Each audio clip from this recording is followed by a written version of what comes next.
One परीक्षा मंथन magazine हम कर रहे थे और 60% पार्ट हमने जो है वो कंप्लीट कर लिया है।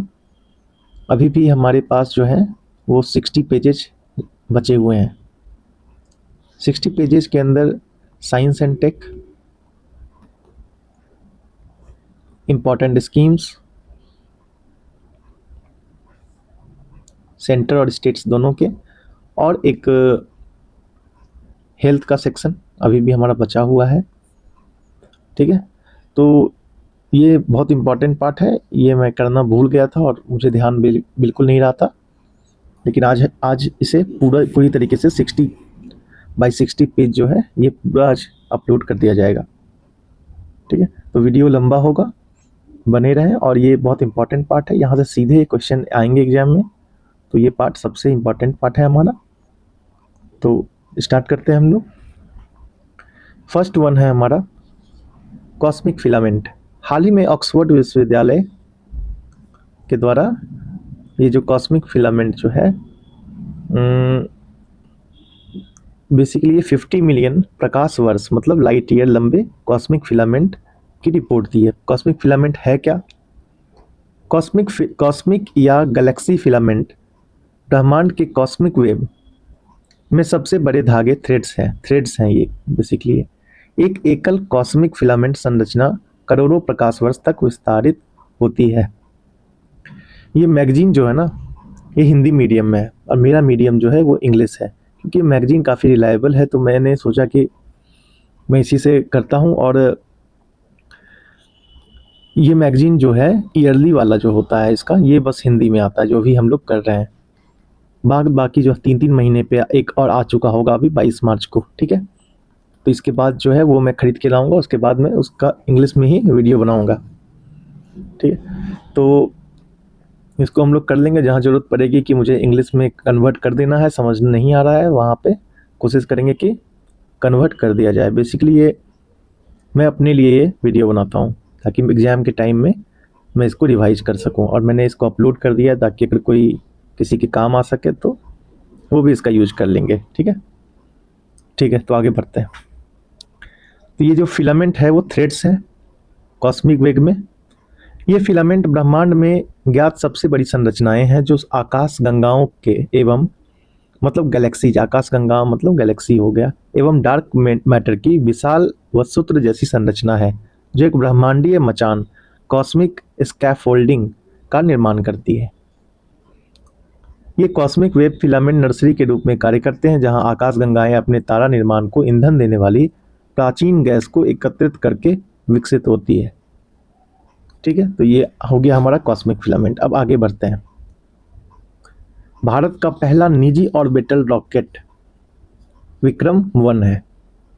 नवंबर 2025 में प्रधानमंत्री मोदी ने हैदराबाद में स्काई रूट एरोस्पेस के इन्फिनिटी कैंपस का उद्घाटन करते हुए भारत के पहले निजी ऑर्बिटल लॉन्च व्हीकल विक्रम-1 का अनावरण किया गया। ठीक है, ये इंपॉर्टेंट इसलिए भी हो जाता है क्योंकि प्रधानमंत्री वहां पे उद्घाटन करते हैं।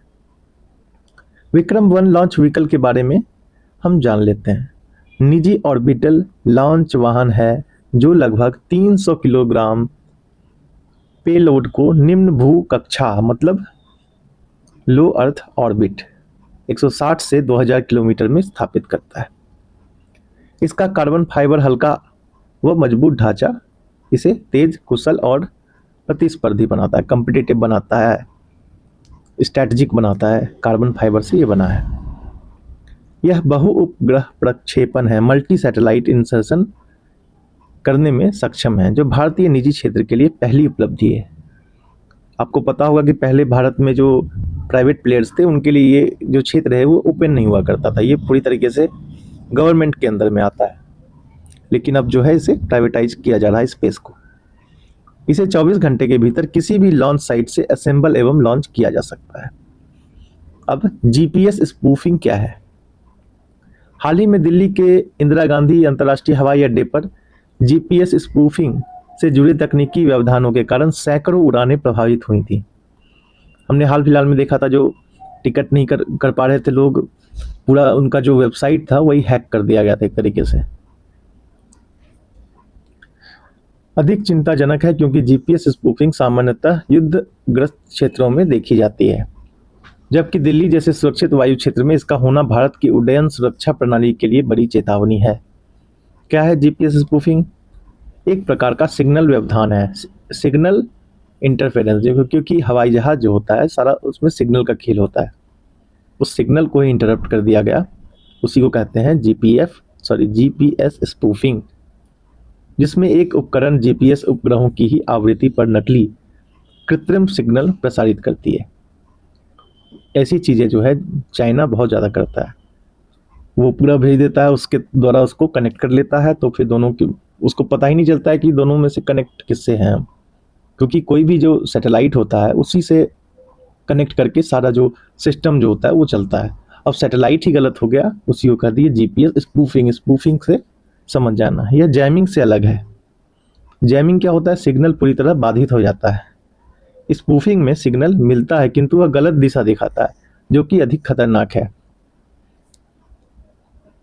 इसके कारण क्या होता है कि वास्तविक जीपीएस जो सिग्नल है वो दब जाता है, रिसीवर को गलत लोकेशन या नेविगेशन डेटा प्राप्त होता है, विमान या अन्य वाहन गलत दिशा में नेविगेट करने लगते हैं। CAR-T सेल थेरेपी क्या है? कैंसर से रिलेटेड है।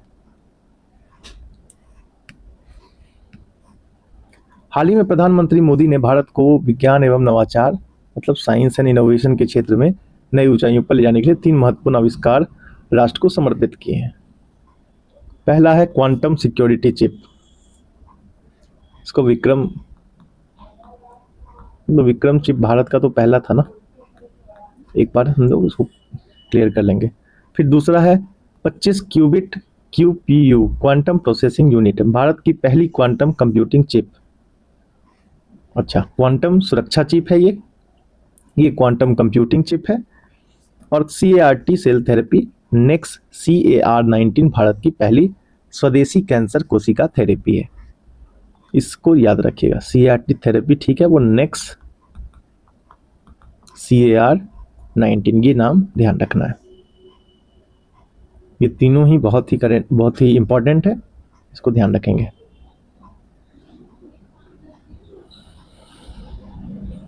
क्वांटम कंप्यूटिंग के बारे में मैं आपको बता दूं कि ये मतलब कि बहुत ही पावरफुल होता है और पलक झपकते ही इसका काम हो जाता है। इसमें 2-3 है, एक इंटेंगलमेंट होता है और भी 2-3 चीज़ इसके से रिलेटेड होता है कि मतलब जैसे कि मैं आपको समझा देता हूँ कि एक कार्ड है, ठीक है, कार्ड में एक तरफ से बिल्ली बनी हुई है, ठीक है, तो एक तरफ दिल बना हुआ है, एक तरफ स्क्वायर बना हुआ है दूसरे साइड। अब अगर जो है एक जो इसको है दूसरे ग्रह पे भेज दिया, मान लिया जाए किसी प्लेनेट पे भेज दिया गया, दूसरे प्लेनेट पे, जब ये वहाँ पे प्लेनेट पे पहुँच गया, ठीक है, तो नीचे का व्यक्ति जो है ये यहाँ पे अगर खोलता है इस वाले कार्ड को, मतलब कि 2 कार्ड है, एक में दिल बना हुआ है, एक में स्क्वायर बना हुआ है, तो दिल वाला वहाँ अगर चला गया मान लिया जाए, तो सीधा एक पलक झपकते ही हम पता कर लेंगे कि ये स्क्वायर वाला नीचे है, तो वो वहाँ चला गया। तो इतना फास्ट होता है ये एक एग्जाम्पल है बस, ठीक है। इसमें वेज नॉन वेज वाला एक बर्गर वाला एग्जाम्पल भी क्लास में दिया करते थे सर।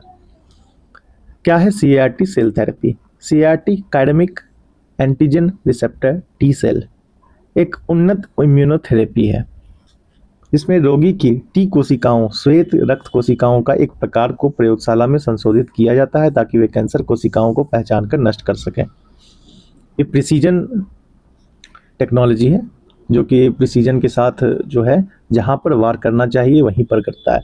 नॉर्मली अगर आप रेडिएशन थेरेपी लेते हैं तो वो पूरा आसपास के सेल को नष्ट कर देता है और रोगी लगभग मर ही जाते हैं उसमें, वो बहुत ही दर्दनाक होता है। यह भारत की पहली स्वदेशी CAR-T cell therapy next CAR-19 के नाम से विकसित की गई है। अब QSIP चिप के बारे में देख लेते हैं। QSIP भारत की पहली स्वदेशी क्वांटम सुरक्षा चिप है। क्वांटम युग में साइबर सुरक्षा को बढ़ावा देने के लिए डिजाइन किया गया है और यह डिजिटल इंडिया पहल के लिए एक महत्वपूर्ण कदम है। 25 क्यूबिट क्या है? क्वांटम प्रोसेसिंग यूनिट के बारे में। 25 क्यूबिट भारत की पहली क्वांटम कंप्यूटिंग चिप है, जिसे बेंगलुरु स्थित स्टार्टअप QPIAI ने विकसित किया है। QPIAI इंडस नामक भारत के पहले फुल स्टैक क्वांटम कंप्यूटर का हिस्सा है। यह सुपर कंडक्टिंग क्यूबिट्स पर आधारित है और भविष्य में क्वांटम कंप्यूटिंग में महत्वपूर्ण भूमिका निभाने के लिए डिजाइन किया गया है।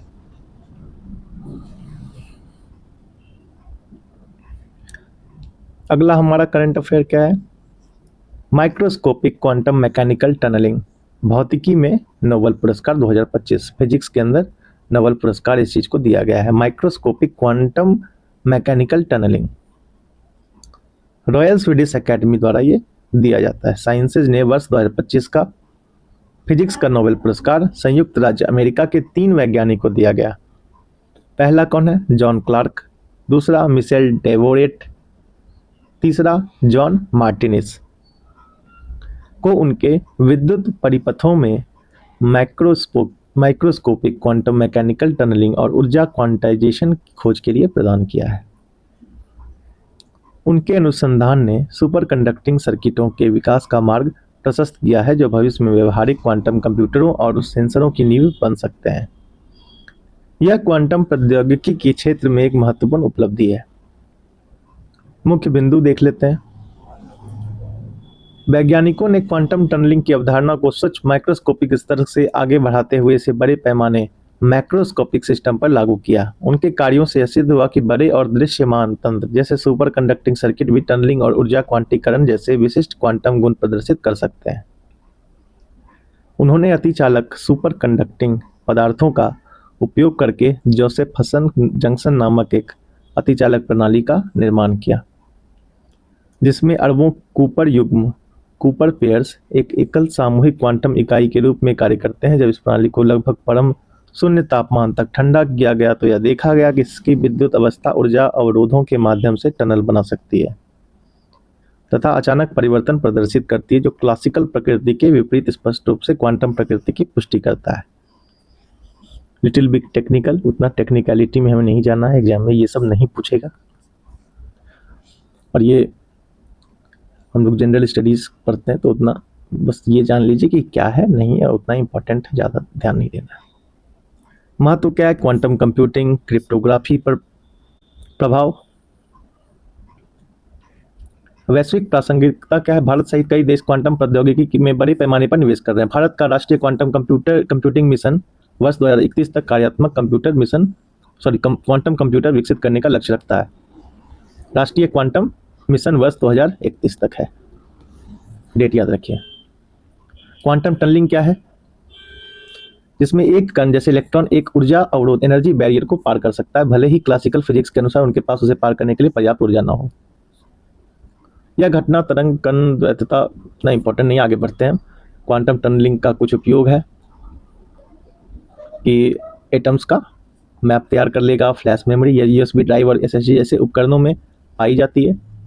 इसमें डेटा फ्लोटिंग गेट ट्रांजिस्टरों में संग्रहित होता है, जहां इलेक्ट्रॉन टनलिंग प्रक्रिया के माध्यम से गेट पर प्रवेश करते हैं या उससे बाहर निकलते हैं। अब जोसेफसन जंक्शन क्या है? यह एक बहुत पतला विद्युत रोधी अवरोध है जो पृथक अतिचालकों से बना होता है। ये काफ़ी शुद्ध हिंदी में है तो मुझे भी थोड़ी परेशानी हो रही है, लेकिन इसका जो बेसिक चीज़ है वो हम समझ चुके हैं। न्यूक्लियर फ्यूजन हम जानते हैं। न्यूक्लियर फ्यूजन क्या होता है? एक बार जो जुड़ करके, न्यूक्लियर फ्यूजन कहाँ होता है? हाइड्रोजन बम में होता है। और न्यूक्लियर फ्यूजन क्या होता है? ये अलग अलग पार्टिकल बट जाते हैं, ठीक है। ये होता है आपका एटम बम में। फ्यूजन कहाँ होता है? सन में भी फ्यूजन ही होता है। क्वांटम टनलिंग के बारे में थोड़ा सा आसान तरीके से समझाया, हम लोग देख लेते हैं। कल्पना करें कि आप एक गेंद को पहाड़ी की पर ऊपर की ओर लुढ़का रहे हैं। क्लासिकल फिजिक्स के अनुसार यदि गेंद के पास पर्याप्त ऊर्जा नहीं है तो वह ऊपर तक नहीं पहुंच पाएगा और वापस नीचे लुढ़क जाएगा। लेकिन क्वांटम फिजिक्स में कणों के तरंग जैसे व्यवहार, वेव लाइक बिहेवियर करना संभव है कि गेंद के पास पर्याप्त ऊर्जा ना होते हुए भी वह अचानक पहाड़ी के दूसरी ओर दिखाई दे, जैसे उसने उस बाधा बैरियर को आर पार टनल बना ली है। इसी घटना को क्वांटम टनलिंग कहा जाता है। ये हम समझ गए क्वांटम टनलिंग, मतलब ये बैरियर याद रखिए, वेव लाइक बिहेवियर करता है। क्वांटम टनलिंग हो गया, फिर एक बैरियर को पार कर देता है। दूसरे शब्दों में कहें तो क्वांटम तांत्रिकी में इलेक्ट्रॉन जैसे कण एक साथ पार्टिकल और तरंग वेव दोनों की तरह व्यवहार करते हैं। जब कोई तरंग किसी अवरोध से टकराती है तो उसे वह अवरोध पर्याप्त रूप से पतला या कम ऊर्जा वाला हो तो तरंग का एक सूक्ष्म हिस्सा उस अवरोध को पार करते हुए रिस सकता है, जो लीक हो सकता है। इस तरह यह संभावना बनती है कि कण को बाधा के दूसरी ओर पाया जा सकता है, भले ही उसने कभी वास्तव में उस बाधा को पार नहीं किया हो। काफ़ी हमने पढ़ लिया टेक्निकल चीज़, अब आगे बढ़ते हैं। फोटोनिक्स क्या है? हाल ही में नीदरलैंड के जीएक्स ग्रुप कंपनी ने भारत में फोटोनिक्स मॉड्यूल के विकास और विनिर्माण में 500 करोड़ रुपए निवेश की घोषणा की और स्मार्ट फोटोनिक्स कंपनी के सहयोग से किया है। फोटोनिक्स है क्या? वह विज्ञान और तकनीक है जिसमें लाइट या फोटॉन्स का उपयोग सूचना, ऊर्जा और सिग्नल के संचार एवं प्रसंस्करण के लिए किया जाता है। यह मूल रूप से ऑप्टिक्स, इलेक्ट्रॉनिक्स, क्वांटम फिजिक्स का संयोजन है। सरल शब्दों में देखें तो जैसे इलेक्ट्रॉनिक्स में इलेक्ट्रॉन सूचना का संचार करते हैं, वैसे ही फोटोनिक्स में प्रकाश के कण सूचना में के वाहक होते हैं। नीदरलैंड 500 करोड़, ठीक है। फोटोन मतलब लाइट। क्वांटम इकोज, भारत जो हाल ही में गूगल की वीलो क्वांटम चिप ने, ठीक है, वीलो क्वांटम चिप किसका है? गूगल का है। इंपॉर्टेंट है, ध्यान रखेंगे।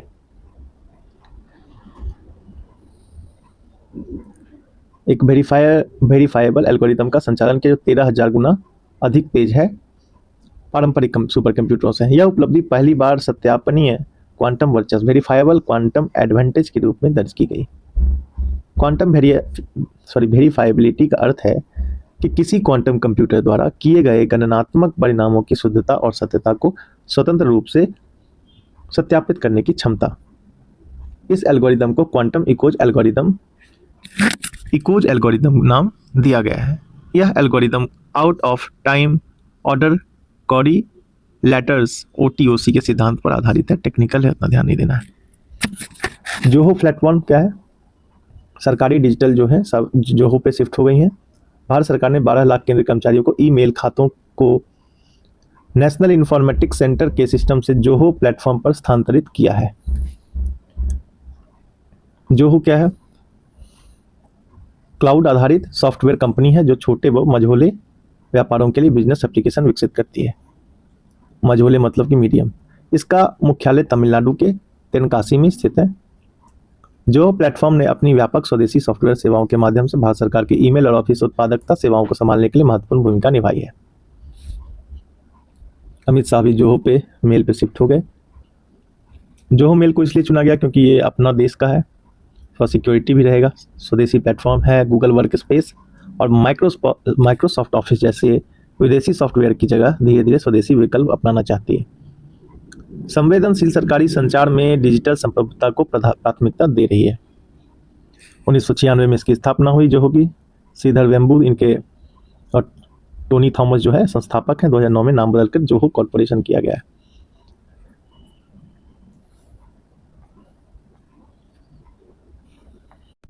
सुपर कंप्यूटर वर्तमान में विज्ञान एवं तकनीक के क्षेत्र में एक रिवोल्यूशनरी उपकरण बन चुके हैं। जहां एक सामान्य लैपटॉप सिर्फ इंटरनेट ब्राउजिंग, गेमिंग का डॉक्यूमेंट टाइपिंग के लिए उपयोग होता है, वही सुपर कंप्यूटर ऐसे डिजिटल और बड़े समस्याओं को हल करता है। सुपर कंप्यूटर मुख्य सिद्धांत पैरेलल कंप्यूटिंग समांतर संगणना है। इस सिद्धांत के अनुसार किसी एक शक्तिशाली प्रोसेसर के स्थान पर हजारों या लाखों प्रोसेसर कोर्स एक साथ काम करते हैं। विश्व के प्रमुख सुपर कंप्यूटर ध्यान रखें, फ्रंटियर जो है ये अमेरिका का है, फुगाकू जापान का है। दुनिया का सबसे तेज सुपर कंप्यूटर था और जापान में स्थित है। 2022 में सबसे तेज था। अभी फिलहाल फ्रंटियर है सबसे तेज अमेरिका का। एल कैप्टन इसे दुनिया की तीसरी एक्सा स्केल मशीन माना जाता है और यह लॉरेंस लिवरमोर राष्ट्रीय प्रयोगशाला में है। लूमी यूरोपियन कंप्यूटर फिनलैंड में स्थित है। भारत के प्रमुख सुपर कंप्यूटर, बहुत ध्यान से इसको देखेंगे, एग्जाम में पूछ चुका है काफी एग्जाम में। ऐरावत PSAI यह भारत का सबसे तेज सुपर कंप्यूटर है। ठीक है, कौन है? ऐरावत PSAI पुणे के सीडैक में स्थापित है। परम रुद्र यह वर्तमान में भारत का दूसरा सुपर कंप्यूटर है जिसे भारतीय प्रधानमंत्री मोदी ने सितंबर 2024 में उद्घाटन किया था।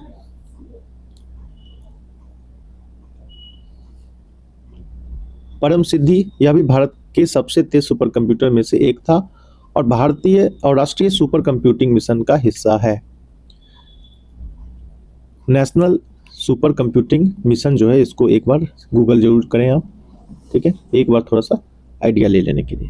प्रत्यूष और मिहिर क्या है? ये भारत के पहले मल्टी पेटाफ्लॉप सुपर कंप्यूटर थे जिनका उपयोग मौसम और जलवायु की भविष्यवाणी के लिए किया जाता था। भारत में सुपर कंप्यूटर का विकास कब? 1980 के दशक में भारत ने स्वदेशी प्रयास शुरू किया। सीडेक ने परम सीरीज विकसित की। 2015 में नेशनल सुपर कंप्यूटिंग मिशन की शुरुआत हुई। VVI के कैटेगरी में मैं इसको रखूंगा, very very important, one liner exam में सीधे ये पूछेगा, सीधे पूछेगा। 2015 में कब हुआ था सुपर कंप्यूटिंग मिशन की शुरुआत? 2015, 2020, 25 इस तरह से लिख कर दे देगा, 2015 भर देना है। उपयोग क्या है? मौसम, हिमालय मॉडल, दवा खोज, नैनो तकनीक, black hole, artificial intelligence, simulation, रक्षा। भारत AI मिशन के तहत देश भर में 500 डेटा लैब तैयार करेगा। सितंबर 2025 में सूचना एवं प्रौद्योगिकी मंत्री अश्विनी वैष्णव, रेलवे मिनिस्टर भी हैं ये, IT मिनिस्टर और रेलवे मिनिस्टर दोनों हैं, घोषणा की कि सरकार भारत AI मिशन के तहत देश भर में 500 से अधिक डेटा लैब स्थापित करेगा। यह घोषणा AI इम्पैक्ट समिट 2026 के एक पूर्व कार्यक्रम में की गई। AI इम्पैक्ट समिट कहाँ हुआ था? भारत मंडपम में हुआ था शायद ये, और 2026 में हुआ हाल फिलहाल में ही। गलगोटिया से याद रखें आप, है ना, गलगोटिया ने काफ़ी गोटियाँ खेली वहाँ पे। इस कदम से भारत के AI इकोसिस्टम को मजबूत करने, बड़े भाषा model LLM long language model विकसित करने और वैश्विक प्रतिस्पर्धा में भागीदारी बढ़ाने की योजना स्पष्ट की गई। लॉन्ग लैंग्वेज मॉडल आपका ChatGPT वगैरह में यूज होता है। भारत का AI मिशन क्या है? AI में अपने आप को इंडिपेंडेंट रखना, सॉवरेन रखना है, क्षेत्र विशेष क्षमताओं को विकसित करने पर आधारित है, केंद्रित है। AI अनुप्रयोग, sovereign LLM long language model, शायद LLM मतलब बड़े भाषा मॉडल, ओके। GPU इंफ्रास्ट्रक्चर, कौशल विकास कार्यक्रम शामिल है। 2025 में 10,300 करोड़ रुपए के व्यय के साथ स्वीकृत किया गया था। कोशिकीय विकास से जुड़े प्राचीन प्रोटीन की खोज हुई है। इसके द्वारा IISc बेंगलुरु के द्वारा। इसमें ये खोज किया गया कि जीवन जो था सिंपल एक सेल्स के द्वारा से जटिल बहुकोशिकीय जीवों में कैसे परिवर्तित हुआ। इतना इंपॉर्टेंट बस ये देखना है कि किसने किया, तो IISc ये हमारा इंपॉर्टेंट है। आगे बढ़ते हैं। भारतीय मानव विज्ञान सर्वेक्षण, ये इंपॉर्टेंट है। वर्ष 2025 में भारतीय मानव विज्ञान सर्वेक्षण anthropological survey of India ANSI की स्थापना के 80 वर्ष पूरे हुए हैं। जब भी किसी ऑर्गेनाइजेशन का 10 वर्ष, 5 वर्ष, 15 वर्ष, 20, 25, 80, 50 पूरा होता है, उसके बारे में पूछा जाता है। विदित हो कि भारतीय मानव वैज्ञानिक सर्वेक्षण भारत सरकार के संस्कृति मंत्रालय के अधीन मिनिस्ट्री ऑफ कल्चर, यह मानव विज्ञान के क्षेत्र में भौतिक और सांस्कृतिक अध्ययनों पर केंद्रित है, विशेष रूप से स्वदेशी एवं कमजोर समुदायों पर। इसका लक्ष्य भारत की सांस्कृतिक और जैविक विविधता को समझना, संरक्षित करना व प्रलेखित करना है। 1945 में इसका गठन हुआ था। कहाँ हुआ था? वाराणसी में हुआ था। 1948 में मुख्यालय कोलकाता स्थानांतरित कर दिया गया। किसका? ANSI का। ये इसके कुछ क्षेत्रीय केंद्र हैं। कोलकाता हो गया, उदयपुर, नागपुर, मैसूर, शिलोंग। अब मापिकी 2025 सम्मेलन एवं मेट्रोलॉजिकल ट्रेसेबिलिटी CSIR राष्ट्रीय भौतिक प्रयोगशाला CSIR नेशनल फिजिक्स लेबोरेटरी ने 11 और 12 अगस्त 2025 को मापिकी 2025 का सम्मेलन आयोजित किया। कि मेट्रोलॉजिकल ट्रेसेबिलिटी का अर्थ है किसी माप के परिमाण को एक राष्ट्रीय या अंतर्राष्ट्रीय माप मानक से जोड़ा जाना। आयोजन CSIR के द्वारा किया गया। कहाँ किया गया? दिल्ली में किया गया। विषय क्या था? सभी समय के लिए माप, सभी लोगों के लिए मापन। ठीक है। सम्मेलन में ये शोधकर्ता आए, वैज्ञानिक आए, तकनीकी अधिकारी, PhD छात्र ने माप और मेट्रोलॉजी के क्षेत्र में किए गए शोध को प्रस्तुत किया।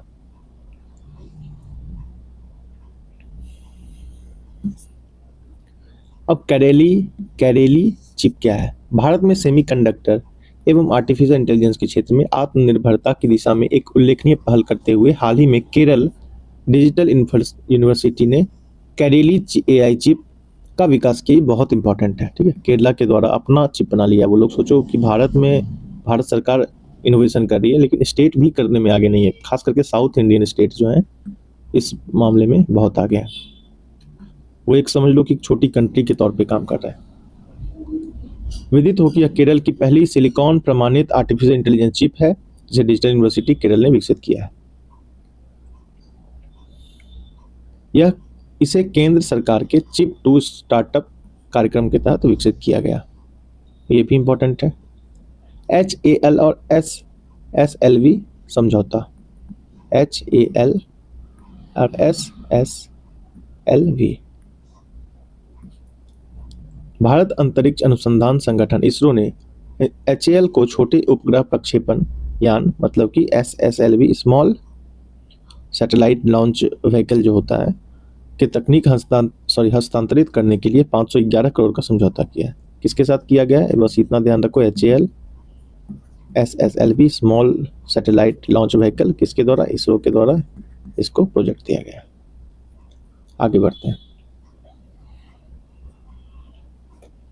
बाज अख एंटी ड्रोन सिस्टम। बाज अख मतलब बाज जैसे आंख वाला, ठीक है। बाज जो गुरु गोविंद सिंह से याद रखो उसको, ठीक है। गुरु गोविंद सिंह बाज लगते थे ना।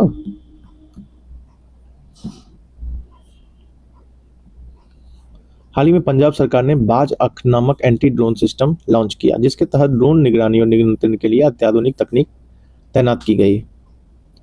यह भारत का पहला ऐसा राज्य है जिसने अपनी सीमा पर इस प्रकार की तकनीक लागू की। यह कदम पंजाब के ड्रग्स के खिलाफ, ठीक है, ड्रग्स के खिलाफ है। ये पंजाब में ड्रग्स का प्रॉब्लम बहुत ज्यादा है। पंजाब ने पाकिस्तान से लगती अपनी 553 किलोमीटर लंबी अंतर्राष्ट्रीय सीमा पर नशीली दवा और हथियारों की तस्करी को रोकने के लिए महत्वपूर्ण कदम उठाया। थोड़ा सा कलर चेंज कर लेते हैं।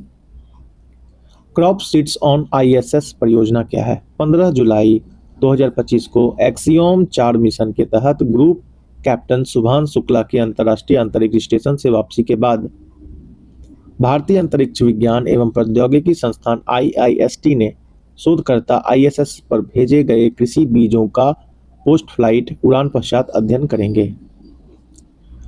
उसमें देखें कि बीज के अंदर क्या बदलाव आए नहीं आए। यह एक वैज्ञानिक प्रयोग है जिसका उद्देश्य अंतरिक्ष के सूक्ष्म गुरुत्व, कॉस्मिक विकिरण एवं अत्यधिक तापमान जैसे वातावरण में फसल बीजों के अंकुरण, विकास एवं उपज पर पड़ने वाले प्रभावों का अध्ययन करना है। IIST के स्पेस बायोलॉजी लैब द्वारा डिजाइन किया गया था। इसे यूरोपीय अंतरिक्ष एजेंसी ESA, इसरो के मानव अंतरिक्ष उड़ान केंद्र HSFC और केरल कृषि विश्वविद्यालय के बहुस्तरीय समझौता ज्ञापनों के माध्यम से लागू किया गया। अनंत टेक क्या है? हैदराबाद स्थित अनंत टेक्नोलॉजीज को भारत की पहली निजी अंतरिक्ष आधारित इंटरनेट सेवा शुरू करने की इन स्पेस से अनुमति प्रदान की गई। इन स्पेस क्या है? ये सब प्राइवेट प्लेयर को जो है अनुमति वगैरह देता है। यह सेवा 2028 तक शुरू होने की उम्मीद है। यह सेवा देश के दूर दराज और ग्रामीण इलाकों को हाई स्पीड इंटरनेट से जोड़ने में सहायक होगी। अनंत टेक, ओके। यह जियो स्टेशनरी ऑर्बिट में होंगे जिससे इंटरनेट सेवा में स्थिरता बनी रहेगी। इसमें होता क्या है कि कभी कभी जियो स्टेशनरी ऑर्बिट की जगह लो अर्थ ऑर्बिट दे देगा तो वो गलत हो जाएगा आपका। तो थोड़ा सा जियो स्टेशनरी ऑर्बिट में होंगे, इसको ध्यान रखेंगे। इन स्पेस क्या है?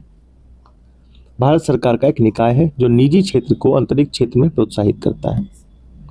इस मंजूरी के साथ भारत ने एक बार फिर निजी क्षेत्र के लिए अंतरिक्ष तकनीक के दरवाजे खोल दिए हैं।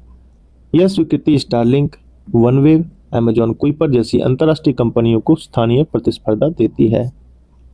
अनंत टेक, ठीक है। हाई स्पीड इंटरनेट से जोड़ेगी, सैटेलाइट इंटरनेट का बात हुई है। सक्षम 3000 क्या है? संचार एवं ग्रामीण विकास राज्य मंत्री डॉक्टर पेम्मासानी चंद्रशेखर ने दिल्ली में CDOT centre for development of telematics परिसर में सक्षम 3000 लॉन्च किया, जो कि एक उच्च क्षमता वाला स्विच कम राउटर है। CDOT द्वारा विकसित सक्षम 3000 एक अत्याधुनिक डेटा सेंटर स्विच कम राउटर है जो आधुनिक डिजिटल बुनियादों ढांचों के लिए डिजाइन किया गया है।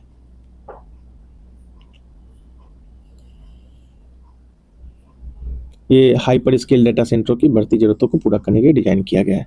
भारत का पहला स्वदेशी ध्रुवीय अनुसंधान पोत क्या है?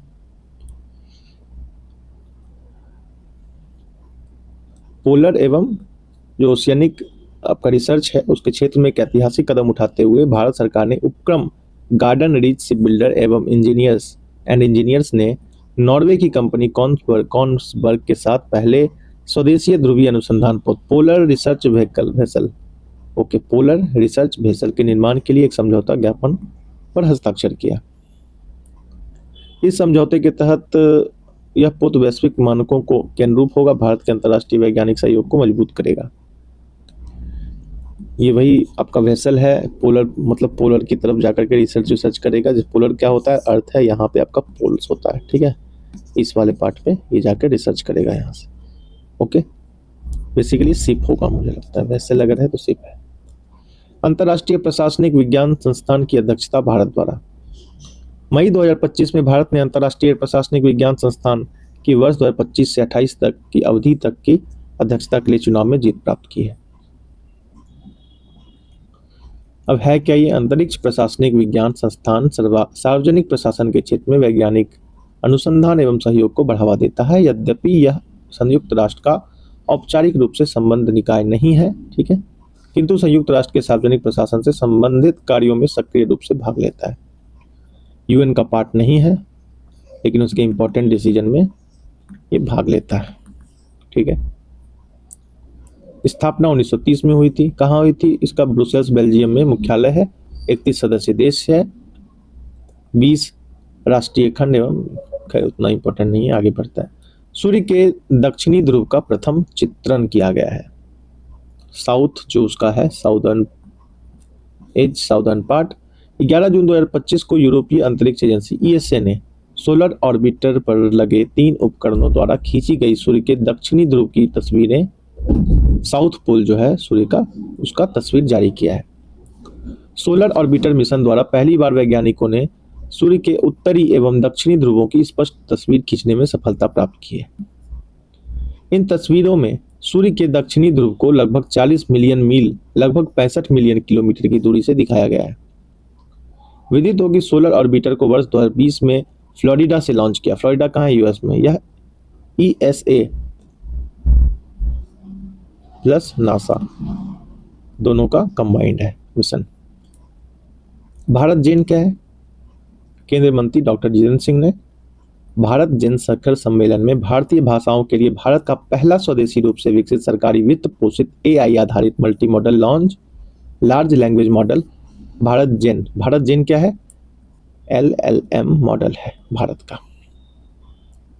एक multi model large language model परियोजना है जो जनरेटिव एआई पर आधारित है, केंद्रित है। विदित हो कि जनरेटिव एआई एक ऐसी कृत्रिम बुद्धिमत्ता है जो टेक्स्ट, भाषण, चित्र और वीडियो जैसी विभिन्न प्रकार की सामग्री तैयार कर सकती है। यह मॉडल विशेष रूप से भारतीय भाषाओं को समृद्ध भाषाई और सांस्कृतिक विविधता को समझने और उत्पन्न करने के लिए डिजाइन किया गया है। यह विश्व का पहला सरकार द्वारा वित्त पोषित multi model large language model project है। क्या है प्रोजेक्ट का नाम? भारत जेन। क्या है? Large language model. इसका एक बार हम डिवाइड कर लेते हैं इसको। भारत की भाषा के लिए स्वदेशी रूप से विकसित सरकार द्वारा LLM तैयार किया गया है। नाम है भारत जेन। लार्ज लैंग्वेज मॉडल याद रखो, जनरेटिव एआई याद रखो, आर्टिफिशियल इंटेलिजेंस है, टेक्स्ट, भाषण, चित्रण, वीडियो जैसी विभिन्न प्रकार की सामग्री तैयार करता है। विशेष रूप से भारतीय भाषाओं की समृद्ध भाषाई और सांस्कृतिक विविधता को समझने के उत्पन्न करने के लिए डिजाइन किया गया है। इसका मेन ऑब्जेक्टिव ये है। ओके, फ्लोरेसेंट सेंसर क्या है? IIT गुवाहाटी ने के जो केमिस्ट्री विभाग है उसके शोध टीम ने फ्लोरेसेंट सेंसर विकसित किया है जो जल एवं जीवित कोशिकाओं में साइनाइड की पहचान करने में सक्षम है। उपलब्धि बहुत बड़ी है। साइनाइड एक अत्यधिक विषैला रसायन है। कई औद्योगिक प्रक्रियाओं में किया जाता है इसका यूज, जिसमें सिंथेटिक फाइबर, प्लास्टिक, धातु की सफाई, इलेक्ट्रोप्लेटिंग एवं सोने की खनन आदि शामिल है। इसके अनुचित निपटान से मिट्टी एवं जल स्रोतों में मिल जाता है, जिससे मानव स्वास्थ्य पर गंभीर प्रभाव पड़ता है और विकलांगता का खतरा भी हो जाता है।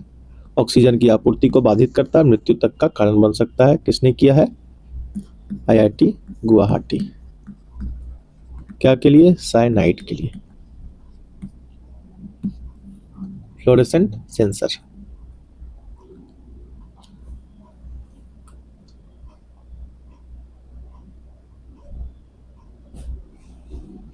अब देख लेते हैं जियो ट्यूबिंग तकनीक क्या है।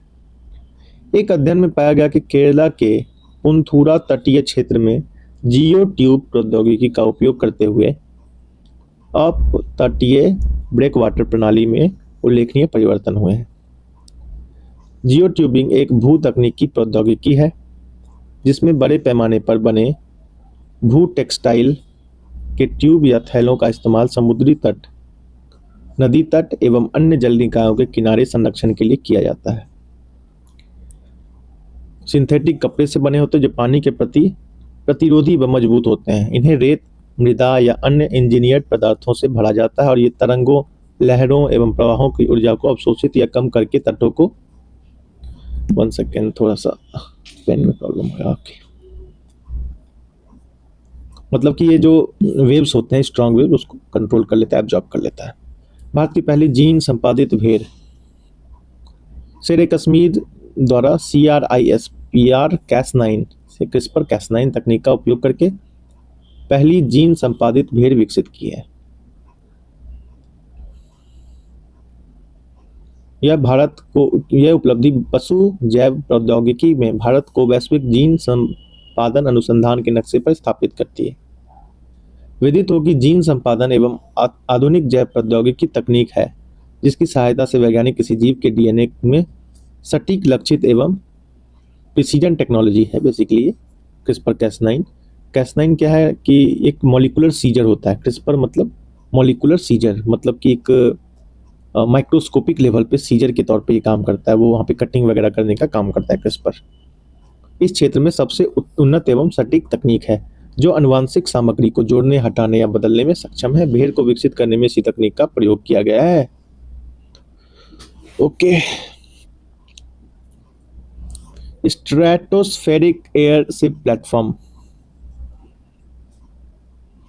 DRDO ने मध्य प्रदेश में स्ट्रेटोस्फेरिक एयर सिस्टम प्लेटफॉर्म का सफलतापूर्वक परीक्षण किया। इस सफल परीक्षण के साथ भारत उन कुछ देशों में शामिल हो गया जिनके पास स्वदेशी उच्च ऊंचाई वाले एयरशिप सिस्टम विकसित करने की क्षमता है।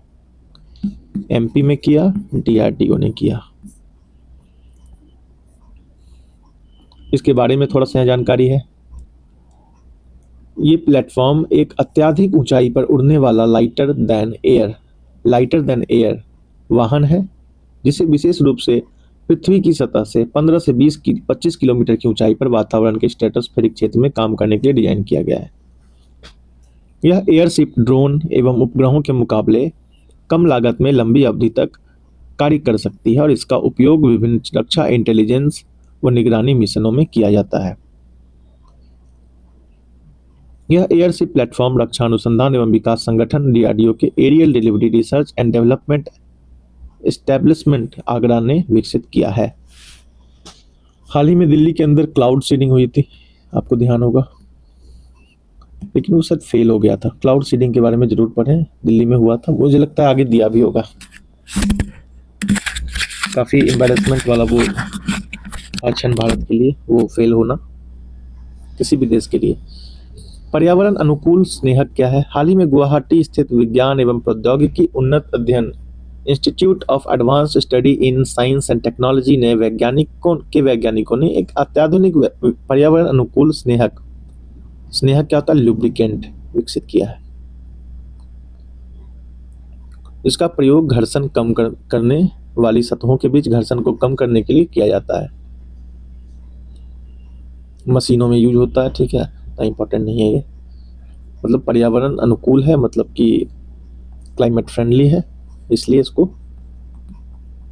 क्योंकि एरोसोल हो गया, फिर आपका जो भी लुब्रिकेंट होता है वो मतलब हार्ड केमिकल से ही बना होता है जनरली। हैप्टिक तकनीक जो है वास्तविकता के करीब हमारा जो संपर्क के अनुभव है उसको पहुंचा दिया है। शुरुआती चरण में हैप्टिक डिवाइस केवल कंपन आधारित सूचनाओं तक सीमित थी, लेकिन अब वैज्ञानिक ने हैप्टिक्स क्या होता है ना, हैप्टिक्स मतलब मेरे एक फ़ोन है, मेरे फ़ोन में वाइब्रेशन होता है, आपके फ़ोन में, ठीक है, वाइब्रेशन होता है। लेकिन जब आप की दबाते हैं अपने फ़ोन का, ठीक है, की मतलब कि आप जो भी आपकी स्क्रीन पे आता है ABCDEFG लिखा हुआ कीबोर्ड जो होता है, उसको जब आप प्रेस करेंगे तो वो एक अलग मशीन उसके अंदर फिट होता है, ठीक है। वो जो वाइब्रेशन जो होता है फ़ोन में, जनरल वाइब्रेशन, उससे अलग होता है ये, वो एक अलग मशीन ही उसके अंदर रहता है, ठीक है। लेकिन अब वैज्ञानिकों ने अति संवेदनशील और बहुसंवेदी मल्टी सेंसर युक्त हैप्टिक उपकरण विकसित किए हैं। यह नई डिवाइस अलग अलग प्रकार के स्पर्श, टच आधारित फीडबैक, कंपन तथा त्वचा का खिंचाव, दबाव, तापमान को जोड़ती है। मैंने कहा ना कि रोबोटिक्स, फ़ोन, ये सब में यूज होता है, इसका फ़ोन में भी है मेरे। हैप्टिक तकनीक के बारे में क्या है? हैप्टिक डिवाइस वे उपकरण होते हैं जो टच के माध्यम से वास्तविक स्पर्श जैसा फीडबैक देती है। एकदम सही बात है। वाइब्रेशन और नॉर्मल जो वाइब्रेशन होता है उससे बहुत अलग ये होता है, उसका फील अलग होता है।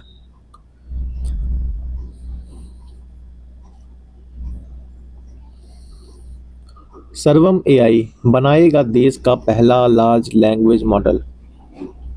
सर्वम AI को देश का पहला स्वदेशी लार्ज लैंग्वेज मॉडल विकसित करने की जिम्मेदारी सौंपी है। सर्वम AI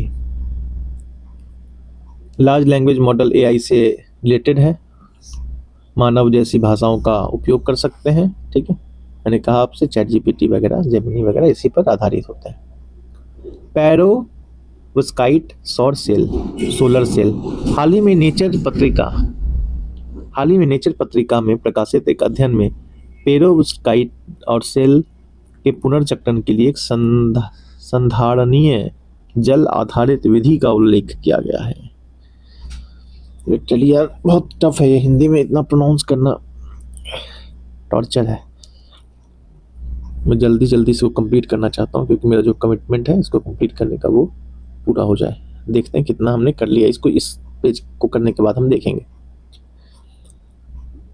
जो सौर दक्षता को बढ़ावा देता है, भारत के हरित ऊर्जा के लिए प्रयासों में समर्थन प्रदान कर सकता है। पतली फिल्म वाला सौर सेल है, मतलब कि बैटरी है, जो सूर्य के प्रकाश को अवशोषित करने और प्रकाश विद्युत प्रभाव के माध्यम से बिजली उत्पन्न करने के लिए प्रकाश अवशोषित सक्रिय परत के रूप में पेरोव्स्काइट पदार्थ का उपयोग किया जाता है। इसमें उच्च दक्षता प्राप्त होती है और उत्पादन लागत भी कम होती है। सेमी क्रायोजन इंजन का सफल परीक्षण इसरो के द्वारा किया गया। क्रायोजेनिक इंजन मतलब क्रायो मतलब समझिए आइस, ठीक है, आइस रिलेटेड, ये बहुत कम तापमान पे ये काम करता है। तमिलनाडु के महेंद्रगिरी में स्थित इसरो प्रोपल्सन कॉम्प्लेक्स में सेमी क्रायोजेनिक इंजन का short duration hot test engine power head test article सफलतापूर्वक किया।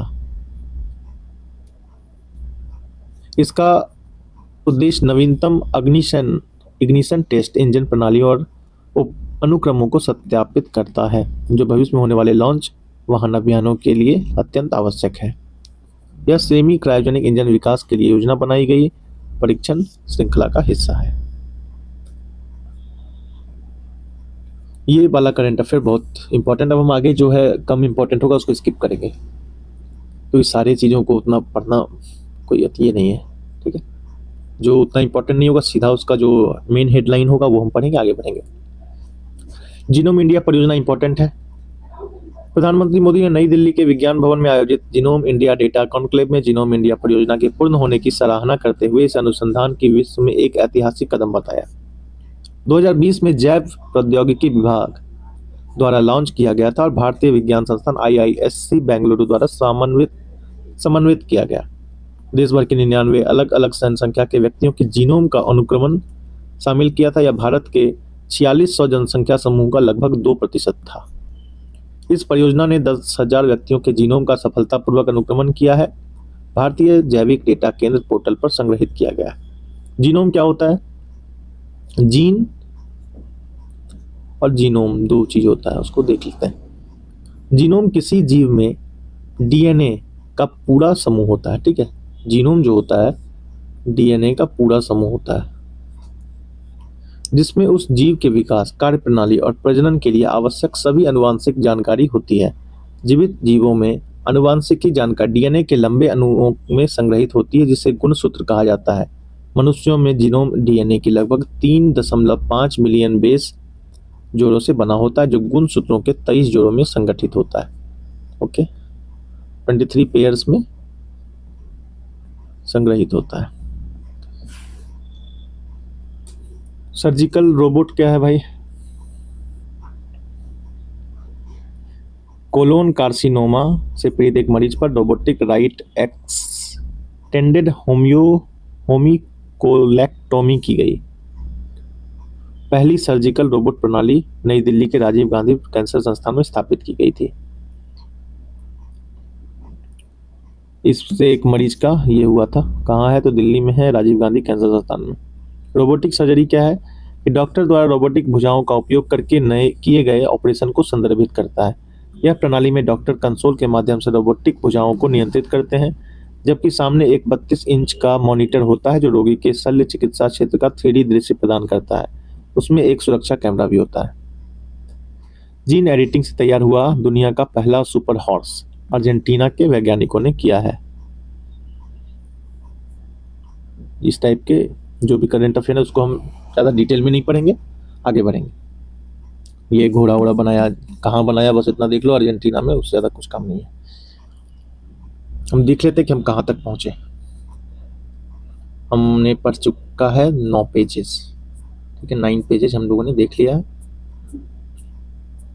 पार्ट 1 यहाँ तक रखेंगे, ठीक है। पार्ट 1 अभी मैं अपलोड कर देता हूँ, तब तक ये अपलोड होगा। मेरा डिवाइस थोड़ा सा चार्ज नहीं है तो मैं इसको चार्ज कर लेता हूँ। फिर अंतरिक्ष वाला सेक्शन जो है पार्ट 2 में हम इसको कवर करेंगे। आज मेरा टारगेट है कि मैं 4-5 पार्ट डाल के इसको साफ कर दूँ, ठीक है। देखते हैं ये कितना लंबा है। लुपिक्स देखो सारा इंपॉर्टेंट है, सीधे छपेगा। अंतरिक्ष में मॉस स्पोर्ट्स का जीवन काल, सेंटिनल 6B उपग्रह क्या है, CMS-03 उपग्रह क्या है, टाइडल डिस्पर्सन इवेंट क्या है, लुपिक्स मिशन, निसार उपग्रह, चंद्रयान 4, कैसिनी अंतरिक्ष यान, एस्ट्रोसैट के 10 वर्ष पूरे होंगे, लघु उपग्रह SSLV क्या है भाई, भारत का पहला अंतरिक्ष मिशन गगनयान, इसरो का होप मिशन, ब्लूबर्ड उपग्रह, नासा का ट्रेसर्स, ड्रोर्स, कॉस्मोस 482 भारतीय अंतरिक्ष स्टेशन, EOS-09 उपग्रह। फिर आगे आपका